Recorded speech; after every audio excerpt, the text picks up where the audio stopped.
Morning everyone. তো দেখতে পাচ্ছ এখন ব্যাগ প্যাক হচ্ছে। তো আজকে তোমাদের সুবিধা আর বাড়িতে থাকবে না, সে ভীষণ ঝামেলা ঝঞ্ঝট করেছে, বলেছে নাকি বাড়িতে আর থাকবে না, অন্য জায়গায় শিফট হয়ে যাবে। তো কোথায় শিফট হবে সে কথাটাও বলছে না, বাস নিজের মনে মনে ব্যাগ গুছিয়ে চলে যাচ্ছে। কদিন বাদ আসবে কি আর আসবে না তাও কোনো ঠিক নাই।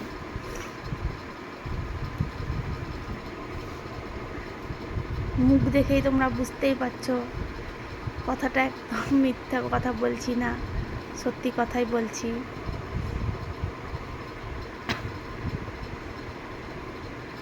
তো দেখা যাক কদিন রাগ ভাঙে, তারপরে বাড়ি আসে।